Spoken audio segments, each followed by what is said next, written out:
आज मैं ऐसे ही बैठा हूँ आप लोगों के सामने, कैमरे के सामने, क्योंकि मेरे को बात अपने पापा की करनी है। मेरे को अपने पापा के सभी दोस्तों की बात करनी है। मेरे को अपने सभी दोस्तों की बात करनी है जो मेरे जैसे आर्मी ब्रैट्स हैं, जो जवानों की औलादें हैं। मेरे को उनकी कुछ बातें आप तक पहुंचानी है। सो यार, ये कैप देख रहे हो आप, जिसे मैं अपनी वीडियोस में पहन के पापा का रोल करता रहता हूँ। ये एक फ़ौजी की कैप है। मेरे पापा ने 30 साल दिए हैं इंडियन आर्मी को, 30 साल दिए हैं इस देश को। 30 साल समझते हो आप? पता नहीं, मेरे लिए पॉसिबल नहीं है उन 30 साल को समझा पाना। या मेरे लिए क्या छोड़ो, मेरे मैं अपने पापा को बोलूँगा तो आई डोंट थिंक कि वो खुद भी एक्सप्लेन कर पाएंगे इस चीज़ को, कि 30 ईयर्स का क्या मतलब है उनके लिए। अब मैं उन 30 साल को तो नहीं समझा सकता आप लोगों को, बट मैं उनको थोड़ा सा क्रिस्प कर सकता हूँ। एक टाइम मेरी लाइफ में ऐसा आया, मेरी फैमिली की लाइफ में ऐसा आया, जब हमारे पापा 28 ईयर्स कंप्लीट कर चुके थे, 28 साल कंप्लीट कर चुके थे और 2 साल बचे थे उनकी सर्विस ख़त्म होने में, उनकी रिटायरमेंट में। तो उस टाइम पे वो लेह लद्दाख साइड पोस्टेड थे। ये बात है कोविड की, 2020 की। लाइक आप लोगों को पता होगा कि 2020 में चाइना ने क्या बकचोदी की थी लद्दाख साइड में। यार, अब हमें ना एक दिन सडनली उस टाइम पे किसी ने बोला कि आपने न्यूज़ देखा। मैंने वो हम लाइक क्या हो गया न्यूज़ में, ऐसा क्या हो गया? तो उन्होंने कहा कि यार न्यूज़ देखो, लद्दाख साइड में चाइना ने कुछ कर दिया है, ऐसे करके। लाइक उन्होंने कुछ टेंशन क्रिएट कर दी है। तो हमने न्यूज़ देखी, और न्यूज़ देखने के बाद हम सब वो हो गए थे, थोड़े से सहमे से, क्योंकि वो न्यूज़ नॉर्मल नहीं थी। वहाँ पे सीन शुरू हो चुका था और हम सब भाई बहन सब टेंशन में। एंड सडनली वी रियलाइज़ कि 2-3 दिन हो गए पापा का कॉल नहीं आया। हालांकि ये बहुत आर्मी फैमिलीज़ में नॉर्मल सी चीज़ है, 2-3 दिन में कॉल आना तो कोई कोई मेज कुछ है ही नहीं। बट वी रियलाइज़ कि 2-3 दिन हो गए पापा कॉल नहीं आया। और हमने कॉल किया तो पापा का कॉल लग नहीं रहा, स्विच ऑफ आ रहा, आउट ऑफ नेटवर्क आ रहा, कॉल बिजी आ रहा, कॉल ही नहीं लग रहा। गाइज, 2 महीने, कम से कम 2 महीने बोल रहा हूँ मैं, क्योंकि उसके बाद फिर मैंने गिनती ही नहीं की। 2 महीने तक पापा का कोई कांटेक्ट नहीं, पापा की यूनिट से कोई कांटेक्ट नहीं, पापा के किसी भी फ्रेंड से कोई कांटेक्ट नहीं हो पा रहा, कहीं से कोई रिस्पॉन्स नहीं आ रहा। एंड नॉट जस्ट अस, पापा के साथ जो बाकी के लोग थे, हम लोग उन फैमिलीज़ को भी कांटेक्ट कर रहे थे, किसी का कोई कांटेक्ट नहीं हो पा रहा। कि पूछ लें, बस पता चल जाए बस कि क्या है, कि हाँ या ना, या उनकी आवाज़ सुनने को मिल जाए, ऐसा सीन। तुम खुद सोचो ना, 2 महीने तक तुम्हारे पापा हैं, या तुम्हारा कोई भाई है, या तुम्हारा कोई हस्बैंड है, और 2 महीने तक तुम्हारी उससे 2 महीने तक उसका कॉल ही नहीं आया है, अगर वो तुम्हारे सामने नहीं है तो सोचो ये कैसा माहौल रहा होगा, वो 2 महीने कैसे रहे हमारे घर में। एंड ये 2 महीने वो थे जब हम सब भाई बहन बड़े हो चुके थे। लाइक मैं अपनी 12th क्लास में था, और दीदी कॉलेज में थी, मुझसे 2 छोटे भाई बहन हैं, वो भी जब हमें होश था हम बच्चों को। क्योंकि मम्मी के लिए 2 महीने पहले नहीं थे, मम्मी की पूरी लाइफ ही ऐसी रही है। तो हम लोगों के लिए पहली बार टेंशन वाला माहौल था, हम सब लोग ऐसे रहते थे, मूत्रा रहता था हम लोगों का। और मम्मी वॉज लाइक कि क्या हो गया, अपना काम करो तुम लोग। मम्मी हमारी चिल, जैसे उनको कोई प्रॉब्लम ही नहीं हो रही है। लेकिन जब सबसे पहले कॉल आता था तो मम्मी ही बोलती थी किसका फ़ोन है, किसका फ़ोन बज रहा है। जैसे ही फ़ोन बजता था तो मम्मी वॉज लाइक किसका फ़ोन है, किसका फ़ोन, जल्दी उठा जल्दी उठा। होता किसी और का था, एंड वो दिखता था, बट मम्मी दिखाती नहीं थी, क्योंकि मम्मी की पूरी लाइफ ही ऐसी रही है यार। 29, अब पता है, एक फौजी एक फैमिली में ना, एक नहीं 2 जवान होते हैं। एक जो ड्यूटी पे होता है, जिसको फौज तैयार कर देती है, और एक वो जिसको वो कंडीशंस, वो फौजी की कंडीशंस तैयार कर देती हैं उस जवान को, हमारी मम्मी। पापा ड्यूटी वहाँ संभाल रहे, मम्मी हम पापा की पलटन जो है, हम सब 4 भाई बहनों को संभाल रही हैं। और भाई मेरी मम्मी भाई ABCD का कुछ नहीं आता, उन्हें कुछ नहीं आता। उन्होंने तब हमें इतना पढ़ा लिखा के बड़ा कर दिया, मेरे को वो चीज़ समझ नहीं आती कैसे। सो एक फौजी आदमी की वाइफ होना भी एक बहुत बड़ा वो है, कैसे समझाऊँ मैं?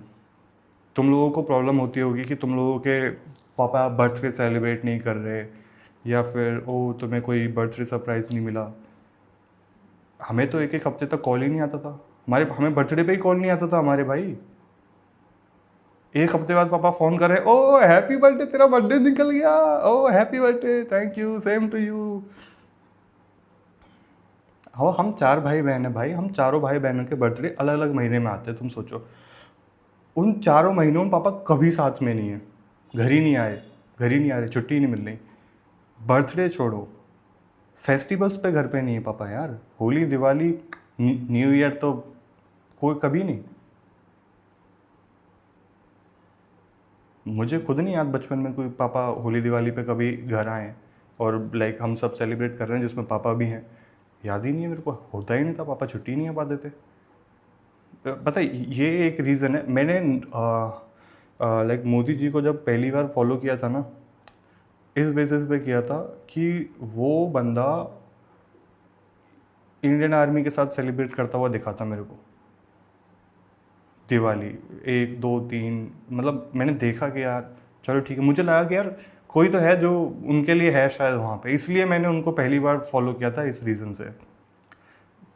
टॉपिक से हट गया थोड़ा सा, वापस आता हूँ। तो समझो यार, महीनों महीनों तक हमारे पापा लोग हमारे घर ही नहीं आते थे हम लोग ने। और लाइक ये वीडियो कॉल वाला ज़माना बाद में आया, उस टाइम तक वीडियो कॉल भी नहीं थी यार। जब वीडियो कॉल वाला ज़माना भी आया तो भी क्या बोलते हैं, पापा लोगों के पास इतने वो वाले फ़ोन नहीं आए थे एकदम से कॉल ही हो पाती। महीने महीने तक पापा घर ही नहीं आ रहे हैं, सोचो। और जब घर आ रहे हैं तो ऐसा होता है ना, फौजी आदमी एक साथ छुट्टी आता है जब आता है, क्योंकि फिर पता नहीं कब तो छुट्टियाँ आए, 2 महीने की छुट्टियाँ आए हैं। और भाई हम स्कूल से आते थे, और हमें स्कूल से आते ही ना हमें जूते दिख जाते थे पापा के, अगर पापा जब भी आते थे। अच्छा, पापा का आना कभी प्लान नहीं होता था। पापा का हमेशा ऐसे ही होता था कि पापा को आज छुट्टी मिली है, लाइक आज पता चला कल से छुट्टी है, आज ही निकल लिए वहाँ से। घर में किसी को नहीं पता कि पापा को छुट्टी मिली, पापा निकल आए। और हमें सरप्राइज़ मिलता था एकदम से। पापा आए, पापा के जूते दिख जाते थे, हम इतने खुश होते थे ना आते ही। उस दिन हमारे लिए सेलिब्रेशन वाला वो होता था। हालांकि पापा से हम थोड़े थोड़े से डरते भी थे, पापा से तो सब डरते हैं थोड़ा थोड़ा सा, बट वो दिन होता था जब लिटरली ऐसा लगता था कि यार आज जश्न है घर में, आज कुछ अलग ही वाइब है, क्योंकि घर की वाइब बदल जाती थी।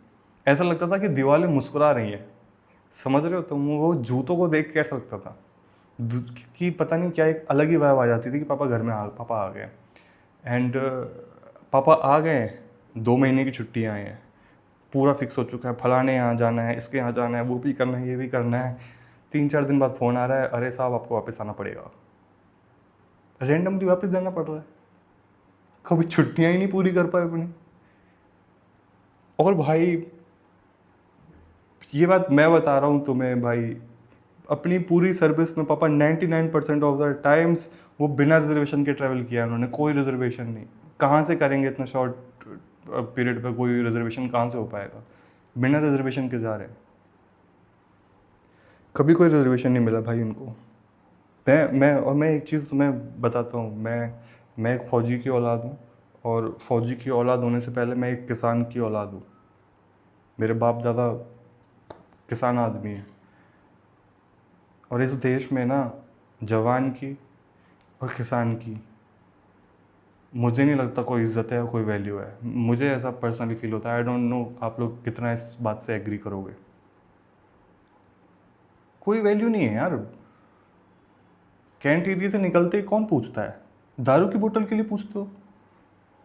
कैंटीन के सामान के लिए पूछते हो? मुझे नहीं याद उन 2 महीनों में किसका कॉल आया मेरे घर पे कि ये पूछने के लिए कि अरे कोई बात हुई क्या तुम लोगों की तुम्हारे पापा से।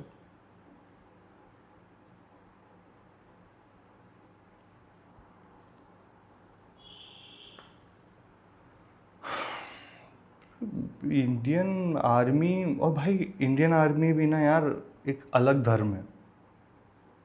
मैं जब तक अपने पापा के साथ रहा हूँ भाई, मेरे मेरे बाप ने मेरे को ये नहीं बताया कि मैं जाट हूँ। ये बातें मेरे को बहुत बाद में आके पता चली, मेरे दादा ने बताया आफ्टर सोचो मैं, मेरी 12th भी हो गई है, मेरे को बाद में पता चला अच्छा मैं जाट हूँ। अच्छा अच्छा, ये हम लोग क्षत्रिय हैं, ये वंश है हमारा, अच्छा अच्छा, मेरे को बाद में पता चल रहा है। पापा ने मेरे को कभी ये सब नहीं बताया, नेवर। मेरे को तुम लोग यकीन नहीं करोगे, मेरे को हिंदू मुस्लिम तक का कंसेप्ट सही से क्लियर नहीं था। मुझे कुछ नहीं पता था, मेरे को कास्ट वास्ट ये सब कुछ नहीं पता था। पता नहीं मैंने क्या, मुझे कुछ नहीं पता। मेरे आई थिंक मेरे घर में किसी को नहीं, मेरे बाकी भाई बहनों को तक सही से ये सब चीज़ें नहीं पता। बाद में आके हमें ये सब चीज़ें पता चल रहा है, क्योंकि इंडियन आर्मी है ही ऐसी चीज़, क्या बताऊँ। हम लोग क्रिसमस सेलिब्रेट कर रहे हैं, ईद सेलिब्रेट कर रहे हैं, होली मना रहे हैं, दिवाली मना रहे हैं, लोहड़ी मना रहे हैं, हम लोग सब कुछ सेलिब्रेट कर रहे हैं, मज़ा आ रहा है। कैंट एरिया के तो क्या, कैंट एरिया की तो बात ही कुछ अलग है। तो पूछो ही मत, आप लोग जो कैंट एरिया में रहे हैं लाइक वही समझ सकते हैं इस बात को। तो कैंट भी एक अलग ही दुनिया है। तो इंडियन आर्मी का तो भाई धर्म ही अलग है। और ये कौन से जेनजी हैं भाई, मुझे इन जेनजीज का समझ नहीं आ रहा। ये वीडियो ही मैं इसलिए बना रहा हूँ क्योंकि मेरा कुछ माथा ख़राब हुआ है एक वीडियो देख के, कि हम लोग टैक्स पे कर रहे हैं, फलाना ढीकना। अबे कौन से जेनजी आ गए इस देश में जो टैक्स पे कर रहे हैं भाई। पहले तुम लोग डिसाइड कर लो यार। तुम लोग कुछ दिन पहले तुम लोग बेरोजगारी का धब्बा लेके घूम रहे हो, अब तुम लोग अचानक से टैक्स भी भर रहे हो। करना क्या चाहते हो तुम लोग। यहाँ 30-30 साल के लोग बेरोजगार घूम रहे हैं भाई, जेनजी टैक्स भरने लग गए। सही है यार। और अगर टैक्स भर भी रहे हो तब भी तुम ढक्कन नहीं हो। क्यों भर रहे हो भाई टैक्स, बचाओ अपना टैक्स भाई। सीखो तुम टैक्स, अगर तुम टैक्स दे रहे हो। मैं भाई जो आज के टाइम पे ना ये टैक्स देने वाली तो बातें ही मत किया करो। कौन देता है टैक्स। सीए लोग फालतू में घूम रहे हैं ऐसे भाई। हर इंसान जो भी है, मैक्सिमम सब लोग, ज़्यादा से ज़्यादा सब लोग सब अपना टैक्स बचाते हैं। जितना मैंने देखा है लोगों को, सब टैक्स बचाते हैं अपना। We are paying tax. अबे घंटा इंडियन आर्मी के लिए टैक्स पे कर रहे हो क्या तुम।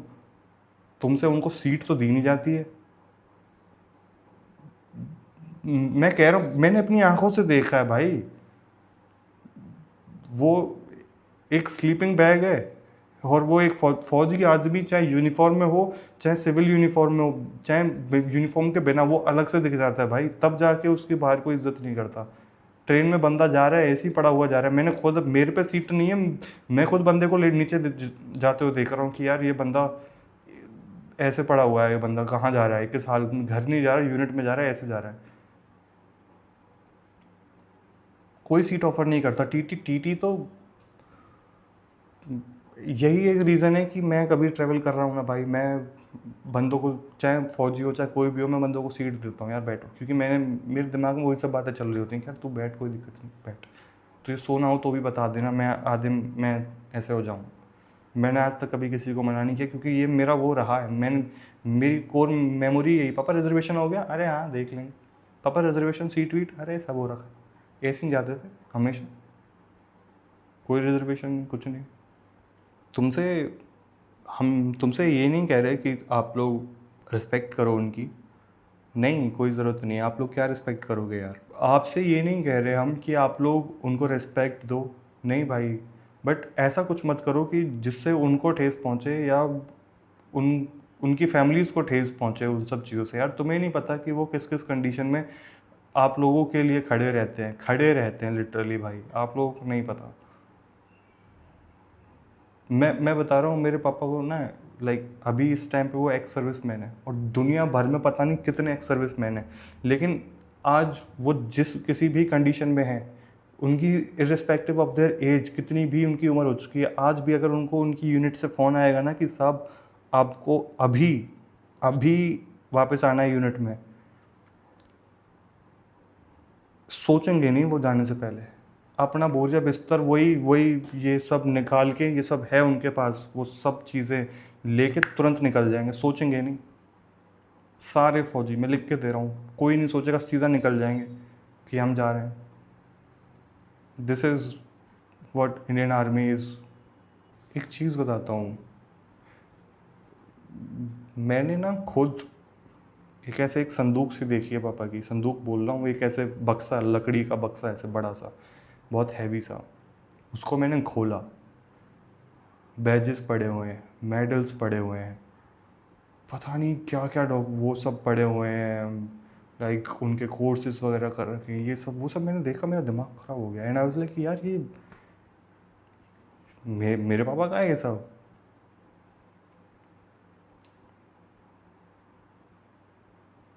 वो सब देखते हो ना, वो सब बैजेस एंड मेडल्स, वो सब आप भाई वो मिलते नहीं है यहाँ मंडी, सब्जी मंडी में या किसी दुकान वगैरह पे। लेकिन वही बात है ना कि उसकी कोई इज्जत नहीं है, बाहर उसकी कोई इज्जत नहीं है। जो बंदे उनकी इज्जत कर, मैंने बताया ना यार, मैंने अपना रीज़न दिया ना कि वाई आई एम अंधभक्त। This is the only reason कि मैं उस बंदे को दिवाली पे जब भी उन जवानों के साथ देखता हूँ ना, कहाँ, वहाँ उन पहाड़ों पे, तो आई रियली फील दिस कि हाँ यार, मेरा बाप भी कभी था वहाँ पे जिसके साथ ये बंदा रहा है, ऐसे इसने सेलिब्रेट किया है। This is the only reason. और आप ये चीज़ें मेरी जैसी औलाद समझ सकती है, मेरे जैसा कोई आर्मी ब्रेड समझ सकता है कि भाई आपकी लाइफ के बहुत इंपॉर्टेंट मोमेंट्स हैं और आपके पापा हैं नहीं। पापा का छोड़ो, पापा का कॉल तक नहीं आ रहा है, कॉल तक छोड़ो, 6-6 महीने तक तुमने अपने बाप को ही नहीं देखा है। और वो जूतों वाली मेमोरी तो मेरी बहुत वो है, सोच रहे हो पापा के जूते देख के ब्लास्ट किया, पापा आ गए भाई, जूतों से पता चल जाता था हमें तो पापा आ गए। और कई बार पता है पापा क्या करते थे, पापा जूते छुपा देते थे अपने, क्योंकि एक दो बार हमें पापा के जूते दिख गए ना, हमें पता चल जाता था बाहर से ही। तो फिर जब हमें पता चल गया पापा आ रहे, तो फिर हम नॉर्मल तरीके से घर में एंटर नहीं करते थे कि हाय बैग वैग फेंक दिया, फिर हम तहजीब से आते थे कि पापा हैं घर में, तो हम तहजीब से आते थे। और मम्मी अब ये पैटर्न मम्मी पापा को नोटिस हो गया, तो एक बार जब पापा आए तो पापा ने जूते छुपा दिए।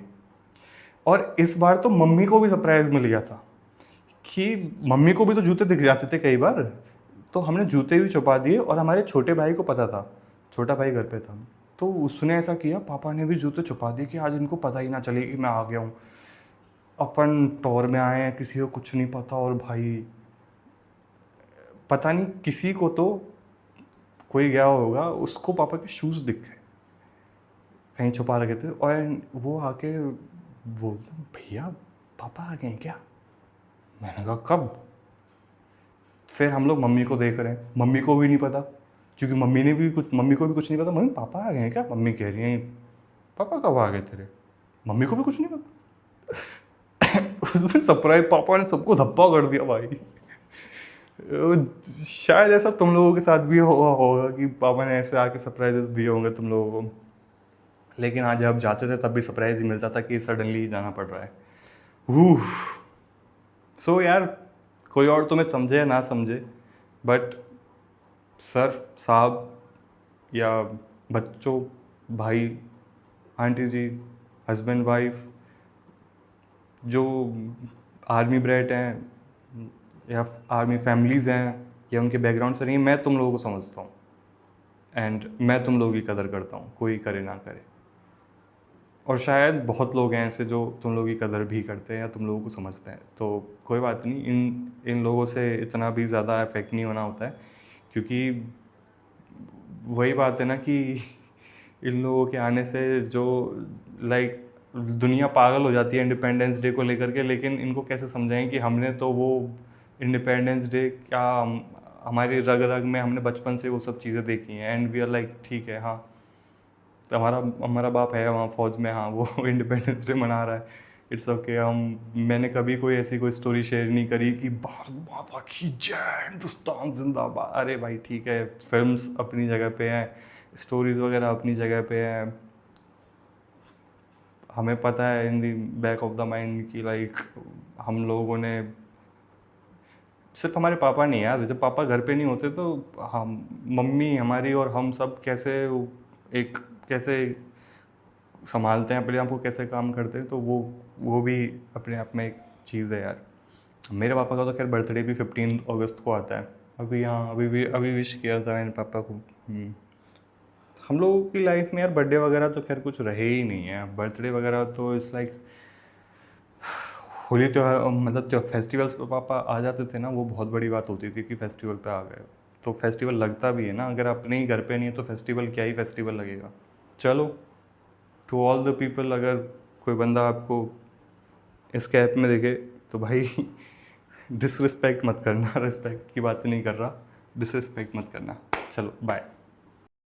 और जब पापा फाइनली उस लद्दाख वाले सीन के बाद वापस आए थे, यानी लाइक उनकी रिटायरमेंट के बाद, मैंने उनसे पूछा, हम सब ने पूछा, हम सब बैठे हुए थे, पापा वो लद्दाख वाला सीन कुछ बताओ क्या था, बहुत बहुत लड़ाई हुई थी। अब यार तुम लोगों को पता भी है कि अपनी साइड से भी जवान उस टाइम पे शहीद हो गए थे और उनकी तरफ से भी बहुत कैजुअलिटीज़ हुई थी, लेकिन उन्होंने वही है कि वो डाटा अपनी जनता के सामने रखा नहीं सही से। बट पापा ने बताया कि अच्छे से ठोका था उनको वहाँ पे भी। सो हमने पूछा तो पापा ने बताया कि चीज़ें थोड़ी सी वहाँ पे अलग हैं, जैसे एलओसी पे होता है ना, वहाँ पे सिचुएशन अलग है। वो कह रहे कि तेरे को ये सामने वाला घर दिख रहा है ना, मैंने कहा हाँ। तो ऐसे इतनी सामने वो लोग खड़े हुए थे और हम लोग ऐसे खड़े हुए थे, हम लोगों के सामने सामने ही खड़े हुए थे वो लोग। मैंने कहा है हाँ, हमारे पीछे हमारे टैंक थे, उनके पीछे उनके टैंक थे। पूरी ड्यूरेशन में आमने सामने ही खड़े रहे, ऐसे खड़े हुए थे कि एलओसी पे बंदे दिखते नहीं आपको तो, लेकिन वो आपके सामने ही हैं, सामने ही खड़े हुए हैं, उनकी भी आर्मी आपके सामने, वैसे आमने सामने खड़े हुए थे। तो माहौल कुछ ऐसा था।